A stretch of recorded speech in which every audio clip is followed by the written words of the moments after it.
नमस्कार दोस्तों, मैं हूं सौरभ शर्मा। आप देख रहे हैं न्यूज़ नेशन। दोस्तों, किसी भी स्पोर्ट्स पर्सन के लिए कहा जाता है स्काई इज द लिमिट, लेकिन जो शख्सियत आज मेरे साथ मौजूद है वो लिमिटलेस है। कोई लिमिट ही नहीं है और जिस ऊंचाइयों पे वो हमारे भारत को ले गए हैं, इंडिया को ले गए WWE में, वो सभी ने देखा है। खरी सर, बहुत बहुत स्वागत है आपका न्यूज़ नेशन में। Thank you Saroj, thank you. Sir, कहते हैं स्काई इज द लिमिट। मुझे लगता है कि वो लिमिट भी अब क्रॉस हो गई है। अब आपने भारत को इतना प्राउड कराया WWE में। अब आपको क्या लगता है, आप स्वदेश लौटे हैं, अब यहाँ से कितने लोगों को आप तैयार कर रहे हैं और एक बार फिर प्राउड मूवमेंट होगा। खली जब उतरते थे रेसलिंग में, आप ऐसे लोगों को उतारेंगे जहाँ हमें एक बार फिर प्राउड होगा WWE यूएस में। बिल्कुल, देखो ये जो मेरे CW के जो रेसलर है, बहुत सारे हैं जो WWE में गए अभी, पर उनको अभी उतनी सक्सेस नहीं मिली अभी जितनी मिलनी चाहिए थी। सो अपना एक प्रयास है कि भी हम ज़्यादा से ज़्यादा अपने जो युवा है उनको स्पोर्ट्स पे डालिए। और जो यहाँ पर एक बेरोज़गार है, अगर वो लोग WWE पे जाते हैं, एक तो उनका भविष्य बन गया, एक अपने हिंदुस्तान का नाम और रोशन होता है। सो बड़ा अच्छा लगता है कि भी जब अपने हिंदुस्तान के बच्चे वहाँ जाते हैं, और मतलब काफ़ी सारे बच्चे जो यहाँ से गए हैं, पर लेकिन अभी मैं बोलूँगा कि उतना उनको सक्सेस नहीं मिली जितनी मतलब एज ए मेरे को मिली। मतलब सर, WWE का क्या फ्यूचर देखते हैं इंडिया में आप? देखो, यहाँ पर फ्यूचर तो बहुत बड़ा फ्यूचर है यहाँ पर, क्योंकि यहाँ पर जो हिंदुस्तान है, हिंदुस्तान की जो मार्केटिंग है, जो एक मार्केट है जो रेसलिंग की, मैं कहूँगा कि जितने पूरे यूरोप पे रेसलिंग देखते हैं, पूरे यूरोप की एक पॉपुलेशन है, वो कल्ली हमारे हिंदुस्तान की है। सो यहाँ पर फ्यूचर तो बहुत बड़ा है, पर लेकिन ये कि भी यहाँ पर स्टार्ट करना थोड़ा टफ है, मतलब इतना इजी नहीं है, क्योंकि यहाँ का जो कल्चर है थोड़ा डिफरेंट है। वो जैसे एमेच्योर रेसलिंग है उस पर ज़्यादा बिलीव करते हैं, देखना सब पसंद करते हैं, लेकिन जो खेलना है वो कम लोग पसंद करते हैं। सो कुछ डर भी है उनके मन पे कि यार चोट लगती है, ऐसा होएगा, ये होगा। पर लेकिन मैं फिर बोलता हूँ कि भी जो अपने जो CWE में हमारे ऑलमोस्ट 400 बच्चा था, तो अभी जैसे कोरोना करके थोड़ा कम हुआ है, 200 बच्चा तो फिर भी अभी भी है, और बहुत मतलब एंजॉय करते हैं, बहुत अच्छा सीख रहे हैं। और आने वाले टाइम पे आपको और अच्छे अच्छे रेसलर मिलेंगे WWE पे अपने हिंदुस्तान। अच्छा खरी सर, मुझे लगता है कि बहुत ही महंगा गेम भी है। जब यूएस की बात आती है, फॉरेन की बात आती है और रेसलिंग की बात आती है, तो कहीं ना कहीं फंडिंग की भी बात आती है। तो उस फंडिंग को कैसे पूरा किया है? क्योंकि जो बच्चा आ रहा है वो टैलेंटेड है, लेकिन वो गांव से निकल के आ रहा है, एक छोटे कस्बे से आ रहा है, छोटी सी जगह से आ रहा है, वो कैसे उसको सपोर्ट किया जाए, कहाँ से फंडिंग ली जाए? बिल्कुल, देखो जो भी कोई स्पोर्ट्समैन बना है वो गांव से ही बना है, शहर से बहुत कम। और जो एक मिडिल फैमिली का है वही एक रेसलिंग या स्पोर्ट्स कर सकता है, क्योंकि जो अगर हम बोलेंगे कि जो बड़े घर के वो पसीना निकाल ही नहीं सकते। सो जितने भी मतलब एज ए स्पोर्ट्समैन निकले अच्छे इंटरनेशनल के लेवल के, वो सारे जो गांव से बिलोंग करते थे, गांव के रहने वाले। सो अपने आप को बड़ा अच्छा लगता है कि भाई मतलब जो गांव के लोग हैं, और तो कुछ उनके पास साधन नहीं होता, पर ये एक सबसे अच्छा साधन है। अगर अपना फ्यूचर बनाना है तो आप स्पोर्ट्स करिए और रेसलिंग करिए जो WWE स्टाइल की जो मैं करता हूँ। और मैं भी गांव से निकला हूँ, मेरे पास भी कुछ नहीं था, पर लेकिन जिसके अंदर जुनून है उसके लिए कोई मैटर नहीं करता महंगी गेम है या सस्ती गेम है। क्योंकि जब मैं यहाँ से गया WWE में, तो एक मेरे पास कुछ भी नहीं था, मतलब एक रहने के लिए घर नहीं था और खाने के लिए पैसे नहीं थे, इंग्लिश नहीं आती थी, तो बड़ा मतलब एक स्ट्रगल होकर सीखा। पर जुनून था कि भी यार मैंने करना है, पर लेकिन मेरे को ये नहीं पता था कि कब मेरे को ऐसे कामयाबी मिलेंगी या नहीं मिलेंगी। पर इतना था कि भी मैंने करना है। जब तक मतलब एक पूरा मतलब अपने आप को मैंने फील किया कि मैं नहीं कर सकता, तब तक मैं करूँगा। पर और मैं बोलूँगा कि मैं बड़ा लक्की रहा कि जिसको सबसे जल्दी मेरे को एज ए कामयाबी मिली, 1 साल के अंदर मेरे को कामयाबी मिली। मैं 4 साल जापान पे रेसलिंग करी है, और अभी के जो लोगों के लिए, अब इनके लिए तो बहुत अच्छा है, जो भी के जो जनरेशन है हिंदुस्तान में, उनके लिए तो बहुत अच्छा एक प्लेटफार्म बना है CWE, जो यहीं पर जलंधर में है, और अपना जो टैलेंट है यहीं दिखा सकते हैं।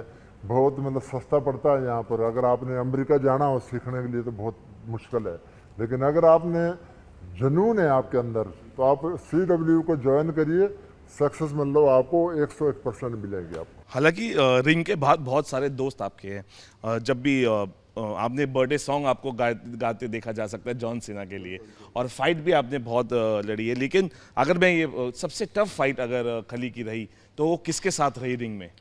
अगर मैं टफ बोलूँगा तो मैं सोचूंगा कि भी मेरी अंडरटेकर के साथ, उसके साथ ही मिलेगा जब मतलब खड़ा होना ही बहुत बड़ी बात है। मतलब एक फेस करना उसके सामने, उसको एक डिपीट करना बहुत टफ था मतलब। पर लेकिन बात वही आ गई कि जब जिसके अंदर जुनून है, जिसके पास कुछ खोने के लिए नहीं कुछ, मेरा ये था कि भी अगर मैं जीत जाऊंगा तो मेरी बल्ले बल्ले, अगर कहीं हार गया तो मेरे पास ऐसा कोई उस टाइम कोई जानता नहीं था मेरे को। पर लेकिन मतलब एक जो मेरी मेहनत ने और मेरी एक जो एक लगन था, जज्बा था, उसको कामयाबी मिली, उसको डिपीट किया मैंने। और उसके बाद एकदम ही जैसे बोलते हैं कि पूरे वर्ल्ड पे लोगों को पता लग गया भी जब मतलब ग्रेट खाली कौन है कौन नहीं। बोले आप एक लीग में और एंट्री आपने की है, जिस लीग के प्लेयर्स सचिन है और विराट है। क्यों? क्योंकि वो एक एंटरप्रेन्योर है, उनके रेस्टोरेंट्स हैं, एक रेस्टोरेंट चेन आप लेके आए हैं। और सचिन का तेंदुलकर से और विराट कोहली भी लेके आए, लेकिन अब भी आप एक एंटरप्रेन्योर हैं, आप एक रेस्टोरेंट के और एक होटल के ओनर हैं। तो इस लीग में कैसे आना हो? बिकॉज आपकी एक्टिंग हमने देख ली है, रिंग में आपको फाइट करते देख लिया है, एक नया पहलू है आपकी ज़िंदगी का। बिल्कुल। देखो जी मतलब मेरा ना एक कुदरती है मेरे अंदर कि मेरे को चैलेंज सेट करना बड़ा अच्छा लगता है। जो जो कोई भी चैलेंज हो, जो लगता है ना कि बड़ा हार्ड है, मेरे लिए बहुत हार्ड है। मेरे को मेरी ना कोई मेरे कोई फैमिली से इस बिजनेस पे है, ना कोई मेरा दूर दूर तक इससे लेना देना है, रेस्टोरेंट चलाना मतलब ना। सो पर लेकिन एक ये लगता है यार मैं इसको करना है, बस जैसे होता ना एक जुनून, चैलेंज था मेरे लिए कि भी इसको जो मैंने सारा जितनी प्रॉपर्टी आप देख रहे हैं मैंने खुद अपने हाथों से बनाई है। मतलब कि भैया जब मतलब खुद मतलब बैठ के यहाँ पर गर्मियों पे सर्दियों पे, और 4 साल लगे मेरे को बनाने को। बड़ा एक ऊपर नीचे उतार चढ़ाव देखे, पर लेकिन फाइनली मैंने बिल्कुल बढ़िया मतलब बनाए हैं अपनी ओर से। सर, क्योंकि अब आपने बताया स्वदेश लौटे, अगर पैसे की बात होती तो आप यूएस में रह के खूब सारा पैसा कमा सकते थे, लेकिन यहाँ पे जब आपने रेस्टोरेंट खोला है आप मिस नहीं करते थे आलू का परांठा? क्योंकि खाने को हमें मिलता था, वहाँ बहुत ही लोग हैं जो बचते हैं घी से तेल से, आपके लिए मुश्किल होती थी? क्या मिस करते थे, कितना मिस करते थे खाना यहाँ का? बिल्कुल। हमेशा हिंदुस्तान का जो खाना, चटपटा खाना, एक मतलब जैसे बोलते ना कि जब तक रोटी नहीं खाई तब तक ये लगता है हमने खाया ही कुछ नहीं, और ख़ास करके परोठे। सो जब हम एक दिन जा रहे थे तो मतलब बड़ा मतलब ना सोचना पड़ता था भी हम कहाँ रुकेंगे। तो बड़ा मतलब एक जहाँ भी अगर ढाबे पे रुके तो बड़े गंदे रेस्ट रूम होते थे। तो मैंने कहा यार मतलब एक क्यों नहीं यहाँ पर एक ऐसा रेस्टोरेंट खोला जाए जो हाइजीनिक रेस्ट रूम होंगे, बाथरूम होंगे अच्छे, और एक अच्छा मतलब एक 5 स्टार की मतलब एक स्टैंडर्ड का जो एक बैठने को होगा और खाना हाइजीनिक खाना होगा। तो मैंने उसी इसको देख के बनाया है कि भाई रेस्टोरेंट बढ़िया होने चाहिए, कोई कंप्रोमाइज़ नहीं होना चाहिए, और खाना एक नंबर का होना चाहिए। इस पर कोई ये नहीं होना चाहिए कि भी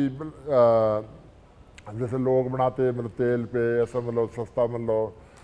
और अपना सबसे एक प्रायोरिटी उसी के लिए रहती है कि भी हम अच्छा कैसे खाना बना सकते हैं। और मेरे जो शेफ़ भी है वो जो अच्छे मतलब 5 स्टार होटल पे काम करते थे वहाँ से मैंने लाए हैं, और वो काम करते हैं।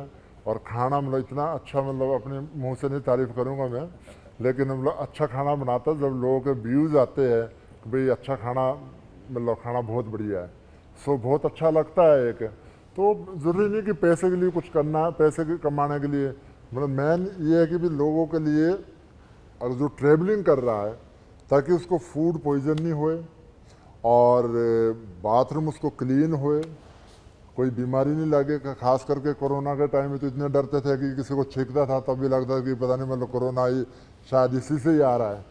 सो ये सारी चीज़ें देख के हमने बनाया, मतलब हाइजीनिक एक रेस्टोरेंट बनाया, ग्रेट खाली ढाबा, कि भी ताकि मतलब एक आम प्राइस पे जो एक सस्ता रेट पे मतलब एक सबके लिए मुहैया हाँ, कराई जाए। सबके लिए, ताकि वो लोग अफोर्ड कर सके और अच्छा मतलब एक रेस्टोरेंट बनाया हमने। सर आप एक अच्छे एंटरटेनर तो हैं, आपकी फाइट्स इतनी एंटरटेन करती हैं, लेकिन एक सबसे एंटरटेनिंग वीडियो सामने आती है जब आप विक्की कौशल के गाने पे रील बनाते हैं। वो भी एक आपका एक अलग पहलू देखा गया रील्स में, और आप भांगड़ा करते, हाथ उठाते, डांस करते दिखे। देखो पता क्या है, मतलब ना मैं सोचता कि जो भी कोई सोशल मीडिया है जो ये, मैं सोचता कि इसको सीरियस नहीं कभी लेना चाहिए। ये एंटरटेनमेंट के लिए है, कभी किसी ने सीरियस नहीं लेना मतलब। और अगर हमारी कोई पर्सनली अब हमारी पर्सनैलिटी देखनी हो तो आप रियल लाइफ पे मिल सकते हैं। और लेकिन जो भी कोई ऐसे मतलब सोशल मीडिया का जो ये पार्ट है, कुछ भी करो यार मतलब है ना, एंजॉय करो। 24 घंटे पे मतलब एक जैसे लोग बूथ से बन के रहते हैं कि यार मैं ये हूँ, मैं इससे नहीं बात करता या उससे नहीं बात करता। मैं सोचता हूँ कि जस्ट मतलब एक लाइफ एंजॉय करना चाहिए। सोशल मीडिया है, उसको जैसा फन करो, don't take it serious. Sir क्योंकि 2022 में आपने पॉलिटिक्स ज्वाइन की, बीजेपी, तो कोई इरादा है, बिकॉज आपके धीरे धीरे जो छुपे हुए चीज़ें हैं वो बाहर आती है। आप एक अच्छे एंटरटेनर के रूप में निकल के आए जब आपकी रील्स देखी जाती है। 2022 में आपने बीजेपी ज्वाइन करी, इंस्पायर्ड मोदी जी से, उनकी आइडियोलॉजी से आप बहुत इंस्पायर्ड हैं। तो अभी कोई फ्यूचर में प्लान है कि ये जनता जो आपकी है, आपको इतना मोहब्बत देती है, उसके बीच में जाके उनके लिए काम किया जाए? देखो पता क्या है, जरूरी नहीं है कि हमने मतलब पॉलिटिक्स को ही ज्वाइन करो। मैं सोचता हूँ कि अगर आपके दिल पे देश के लिए अच्छी भावना है तो आप ऐसे भी सेवा कर सकते हैं। और मैं सोचता हूँ कि भी जो मेरे को है वो एक तो करना चाहिए स्पोर्ट्स को प्रमोट, जिसको मेरे को ज़्यादा नॉलेज है। और बिल्कुल मैं बीजेपी ज्वाइन करी है क्योंकि मतलब जो एक प्रधानमंत्री जी की जो नीति है, उनकी जो एक सोच है, उसको मैं मतलब एक सल्यूट करता हूँ। और उनकी जो एक सोच मतलब एक आम बंदा सोच भी नहीं सकता, वहाँ तक पहुँच भी नहीं सकता। मतलब उनका जो एक विज़न है कि भाई इंडिया को कहाँ लेके जाना है। मतलब देखो आज से पहले अभी जो 9 साल हो गए अभी मतलब है ना मोदी जी को, उससे हाँ 2014 से तो हिंदुस्तान को ना बड़ा एक पोर कंट्री की इससे देखते थे, पोर इससे देखते थे यार बड़ी पोर है, थर्ड क्लास कंट्री है। लेकिन मोदी जी ने ऐसी पहचान बनाई है पूरे मतलब वर्ल्ड पे, मतलब सबको मतलब जैसे बोलता ना कि मोदी जी ने अपना डंका बजाया है अपने देश का। और हर हिंदुस्तानी बड़ा प्राउड के साथ बोल सकता है कि मैं इंडियन हूँ, मैं भारतीय हूँ। और सबका जैसे बोलते हैं ना गौरव, सिर गौरव से ऊंचा किया है हमारे प्रधानमंत्री जी ने पूरे वर्ल्ड पे। सो बिल्कुल उनकी जो नीति से प्रभावित होकर मैंने बीजेपी को ज्वाइन करा है और बहुत अच्छे काम हुए अपने हिंदुस्तान में। अच्छा खली सर, क्योंकि अभी स्पोर्ट्स बायोपिक्स बहुत आती हैं और आपके लाइफ में इतना कुछ है, मुझे लगता है कि अगर बायोपिक बनाई जाए और आपका एक टूर दिखाया जाए ज़िंदगी का, किस तरीके से आपने अपने जीवन में रहे, उसके बाद किस तरीके से रेसलिंग में आए, एक रेस्टोरेंट में भी आपने शायद काम किया था और फिर एक रेस्टोरेंट के मालिक बने और वापस आके आपने सर्व कर रहे हैं आप अपने नेशन को। तो अगर आपको लगता है कि एक बायोपिक बनना ही चाहे तो वो कौन आपको लगता है कि एक स्टार है जो आपकी बायोपिक में बेहतरीन किरदार निभा सकता है? देखो ये तो एक्चुअली मेरी ना बायोपिक बन रही थी, लेकिन कुछ रीज़न से कुछ ना मेस्ट अप होगी मतलब। लेकिन देखो ये तो हम नहीं डिसाइड कर सकते, ये तो जो डायरेक्टर होगा फिल्म का वो डिसाइड कर सकता है कि भाई कौन अच्छा मतलब एक किरदार निभा सकता है, मेरा कौन अच्छा करैक्टर निभा सकता है फिल्म पे, वो तो वो डिसाइड कर सकते हैं। पर ये बिल्कुल बहुत कुछ है मतलब अपनी लाइफ पे उतार चढ़ाव। एक हम नॉर्मल फैमिली से उठ के आए हैं और कई बार पापा पीछे को देखते हैं अपनी बैकग्राउंड तो लगता है यार मतलब हम यहाँ से उठ के गए हैं। और ऐसी चीज़ नहीं है मतलब कि किसी ये नहीं कि हम वर्ल्ड की जितनी कंट्री है हर कंट्री पे मैं घूमा हूँ और बहुत अच्छे बोलते ना एंजॉय करा है। सो अपने आप को कभी बड़ा ये लगता है यार मतलब हम कहाँ से उठ के और कहाँ परमात्मा ने मतलब हमारे को अपने जैसे बोलते ना उंगली पकड़ के कहाँ ले गए। सो मैं थैंक्स करता हूँ परमात्मा का कि भाई जिन्होंने इतना कुछ मेरे को इतना कुछ दिया और इतना आशीर्वाद रखा मेरे सिर पे। सर अभी नेक्स्ट विजन क्या है, बिकॉज इतना कुछ आपने अभी कर लिया है और अभी रेस्टोरेंट पे आप बेहतरीन खाना खिला रहे हैं और आप दिल तक पहुंच रहे हैं पेट के थ्रू, और क्या आपका विजन है आगे, नेक्स्ट क्या नई चीज़ और पिटारा खुलेगा सरप्राइजेस का कली की तरफ से? देखो नेक्स्ट मेरा ये है कि भी ये जो ज़्यादा से ज़्यादा मैं एकेडमी खोलूँ और रेस्टोरेंट की चेन बनाऊँ। अभी मेरा जो अगला जो टारगेट है वो है मुरथल पे खोल रहा हूँ मैं, वहाँ पर मैं काम स्टार्ट किया है तो वहाँ पर एकेडमी बना रहा हूँ मैं बहुत अच्छी, और रेस्टोरेंट भी आपको देखने को मिलेगा वहाँ पर। और जो मेरी एकेडमी है वो मैं सोचता हूँ कि भी मतलब पहले मैं सोचता था कि जलंधर मेरा हेड क्वार्टर रहेगा रेसलिंग का, अभी मैं सोच रहा हूँ कि सोनीपत पे बनाऊँगा हेड क्वार्टर, क्योंकि मतलब वहाँ पर जो हरियाणा के लिए मतलब सबके लिए नज़दीक है, क्योंकि उधर के रेसलर बहुत ज़्यादा है मतलब है ना, और दिल्ली नज़दीक है और यूपी नज़दीक है तो सेंटर पड़ जाएगा सबके लिए, आने के लिए बहुत इजी रहेगा। सो मैं जो अगला जो एक एकेडमी है वो मतलब बनाऊंगा मुरथल पे। हरियाणा सरकार की तरफ से, क्योंकि जिस ज़िले में हम अभी बैठे हैं वो हरियाणा सरकार के ज़िले में, कोई वहाँ से भी क्योंकि कई कुछ बातें हुई सरकार से कि किस तरीके से साथ ले जाना है और कैसे बच्चों को तैयार करना है, क्योंकि यूएस में मोदी जी ने डंका बचा दिया, अब बारी हम लोगों की है, हम किस तरीके से प्रिपेयर होकर वहाँ पे। बिल्कुल देखो जी, हर चीज़ को हमारे को सरकार पर नहीं थोपनी चाहिए कि भाई हमारे मतलब जिसने कुछ करना नहीं होता ना वो पता बहाना ढूंढता है कि ओ यार सरकार को करना चाहिए, उसको करना चाहिए, उसको करना चाहिए। भाई ठीक है सबको करना चाहिए, लेकिन मतलब सबसे पहले ये देखना चाहिए खुद क्या करना मतलब क्या कर सकता है। तो मैंने ये सोचा है कि भाई जो मैं कर सकता हूँ ना वो करूँ मैं, हर चीज़ में सरकार पे नहीं थोपूँ मैं। कभी मैं बोला नहीं सरकार को कि भी आप सरकार मेरे को आप ये दे दो कि ये दे दो, और मैं सोचता हूँ अगर बोलूँगा तो सरकार ज़रूर देंगी, क्योंकि ख़ास करके जो हरियाणा गवर्नमेंट है वो स्पोर्ट्स को बहुत प्रमोट करते हैं, और स्पोर्ट्स के मामले में हरियाणा के जो यूथ है उन्होंने पूरे मतलब अपने देश का नाम रोशन किया है। अगर जब स्पोर्ट्स की बात आती है तो सबसे ज़्यादा जो मेडल है वो हरियाणा के आते हैं।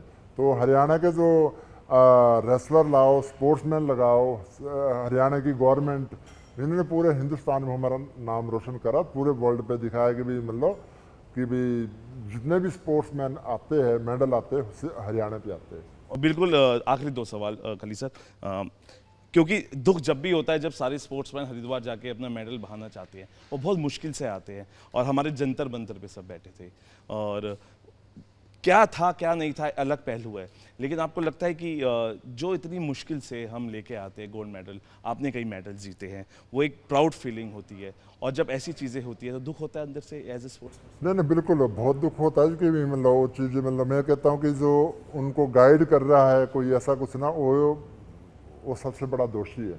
देखो एक जो रेसलर है, स्पोर्ट्समैन है, उसको कोई पता नहीं होता, उसको कोई पता नहीं, उसको खेलने का पता होता है, उसको मेडल लाने का पता होता है, पर जिन्होंने मतलब उनको मिसगाइड किया ना उनको सज़ा उनको होनी चाहिए। क्योंकि मतलब देखो मेडल उनके नहीं थे, वो देश के थे। मैं कहूँगा कि उनके मेडल नहीं थे, केले के रेसलर के मेडल थे, वो देश के मेडल थे। देश ने मतलब देखो अगर मैं आज ग्रेट खाली हूँ, मैं ये नहीं कि भी मैं खुद हूँ, मतलब मैं कहता हूँ कि देश ने मेरे को इतना बड़ा बनाया है, मतलब यूथ ने बनाया, जो भारत की हिंदुस्तान की जनता है उन्होंने मेरे को बनाया है। अगर मैं बोलूँगा कि मैं खुद बना हूँ, मैं तो ये कर दूँगा ये कर दूँगा, खुद कुछ भी नहीं कर सकता। ये जो ऊपर चढ़ाती है देश की जनता चढ़ाती है, जब नीचे लाती तो देश की जनता लाती है। सो जो हरिद्वार पे मेडल पानी पे बहाए है, बहुत ही दुख है उस बात का, और ये चीज़ करनी नहीं चाहिए। देश मेडल उनके नहीं थे, वो देश जो मेडल थे वो देश के थे। बिल्कुल आखिरी सवाल, बॉलीवुड फिल्मों के कितने शौकीन हैं खली सर, और कभी वक्त मिलता है क्योंकि आप बहुत बिजी रहते हैं अपने खेल में, अपने लोगों को ट्रेन करने में, लेकिन खाली समय में बॉलीवुड फिल्मों के शौकीन हैं? फिल्म का मैं अक्सर शुरू से शौकीन नहीं रहा मैं। अक्सर मेरा जो लाइफ बड़ी स्ट्रगल लाइफ रही, तो पहले तो स्ट्रगल पे हम फिल्म नहीं देख सकते थे, टिकट नहीं बाय कर सकते थे। उसके बाद ये कि भी मतलब बिजी हो गए, बाहर चले गए, फिर ऐसे ही मतलब फिल्में छूट गई। तो उसके बाद अभी जो है, अभी तो फिल्म का ट्रेंड ऐसे ही ख़त्म हो गया। आज की डेट में देखिए तो आज की डेट में जो ट्रेंड है वो रील का, इंस्टा का और OTT का। तो आजकल ऐसे ही टाइम नहीं लगता मतलब। तो मैं फिल्म का बड़ा शौकीन, ज़्यादा शौकीन नहीं हूँ। अच्छा, थैंक यू खली सर, हमसे बहुत बहुत बात करने के शुक्रिया। आपने हमें इतना वक्त दिया और हमारी हर बात का इतनी सादगी से जवाब दिया। Thank you so much.